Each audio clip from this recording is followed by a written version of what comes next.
I'm going to do quite a different video, and I am going to be very direct and very honest with you, and I hope that I don't offend you, but I'm going to give you the direct truth. And I'm not coming with this truth from a place of judgment, but a place of I've been where you are and I know what it's like and I know how to change it. So when it comes to love, relationships and life, it's very easy to get caught up in the story of life like it's happening to someone else and you're just a participant, right? You know, why does this stuff keep happening to me? Does God hate me? Does the universe hate me? Does the love fairies hate me? Why do I continually keep meeting crap singles, people who treat me badly, someone that cheats on me, someone that makes me feel bad? Now, I want to say that you're a participant in the story of your life. And for all of these things to happen, you have to actively make a choice to be there. But what we tend to do as people, we take 3 views or some variations of those views on this. Now, number one, we're a victim of what happens to us. You know, it's not our fault. Everyone else is to blame.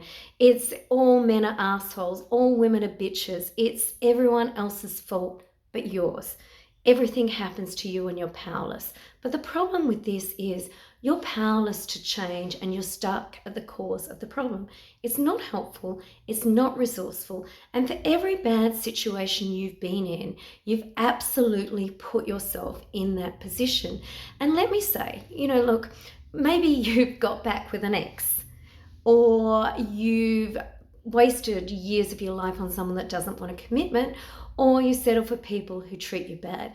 At each step of the way, you've made micro choices that are led to you being exactly where you are. You know, if you went to sleep with an ex, you had to actively text the person. You had to go somewhere to meet them. You had to kiss them. You had to take steps. It didn't just happen to you, okay? So the second thing that people do is in that situation, people overly blame themselves. I should have known better. I'm an idiot. I always do the wrong thing. I'm a failure. I'm useless.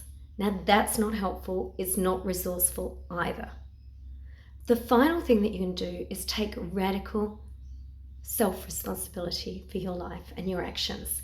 That's where you're at the choice to make a different choice, and you can look at what you're doing. Because if nothing changes, nothing changes. So I want you to really be at that. Now, I have had the stories people have told me of how they've wasted 3 years with a guy who didn't want to give them a commitment. And they go, that guy is such an asshole to do that. But when you talk to them further, when they met the guy, he said that he didn't want a relationship. They've hung out for 3 years, and then the girl said, well, where's this going? He goes, well, I told you I didn't want a relationship, and nothing's changed. She goes, asshole, yet she's made these continual choices to be exactly where she is, knowing what she knew. Another case is, I see it all the time, a woman's been in a relationship with a guy and they met because he cheated on his past partner. She knew that. And she knew he cheated on the previous one, but she thought something would be different with her. Easy to say he's an asshole. Again, not great behavior, not endorsing it, but she actively made choices to choose that relationship time and time and time again. It wasn't something that happened outside her. She wasn't acting in the story of her life. She was a participant. So when you're making these choices, you're the reason why it's happening, and taking radical responsibility of that is the most empowering thing that you can do. Now, we tend to only change when things get so shitty for us that we can't take it anymore. Like it's so bad, we just can't do it. Now, I also want to talk about, there's 3 reasons why people end up stuck in this trap that they're in.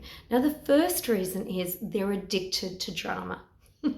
They like the massive highs and the lows that they get from some of these relationships. Like the person's pulling them in and then pushing them away.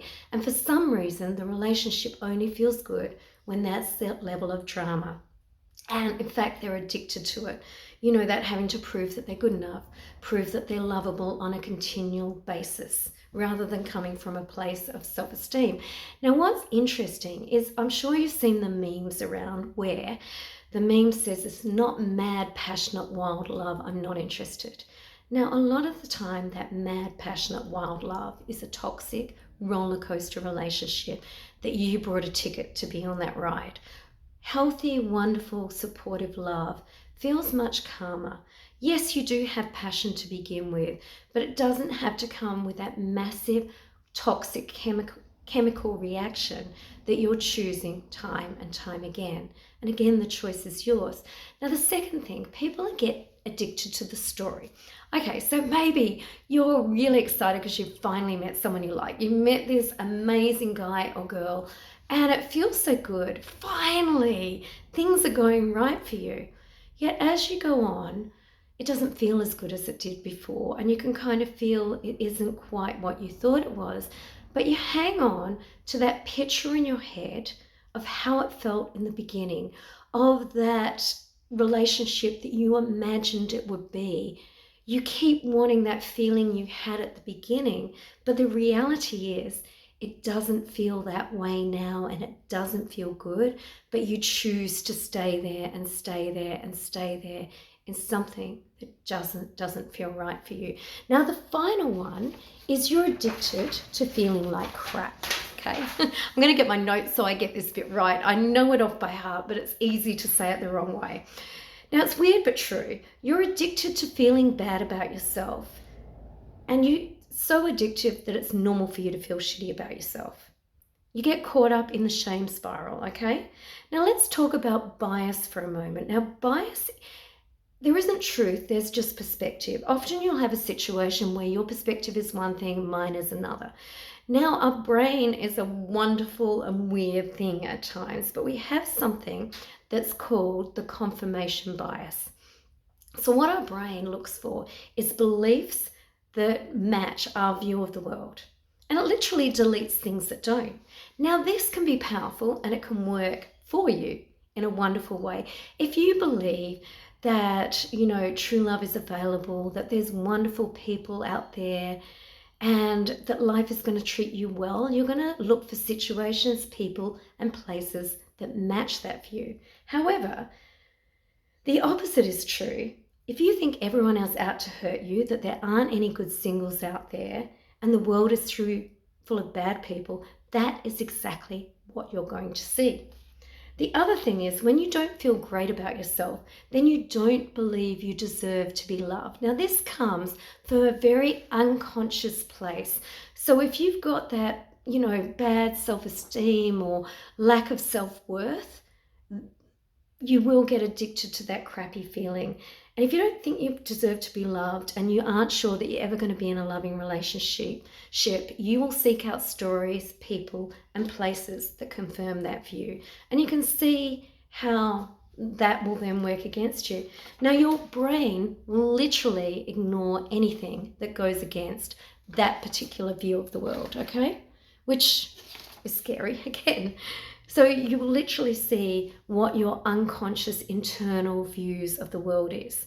And if you meet someone that can give you wonderful, healthy love, you won't be able to accept it. It won't feel right for you. It won't match your view of what things are. So you'll literally reject it and get stuck in that shitty spiral, continuing to make bad choices.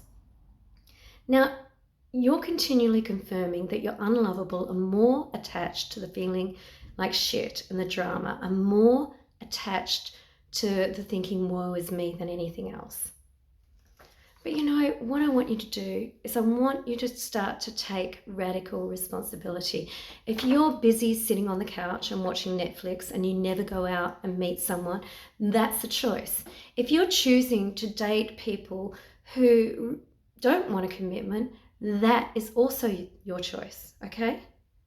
So you've got to look at what you're doing that's getting the outcome. Otherwise, you'll be a victim of your choices.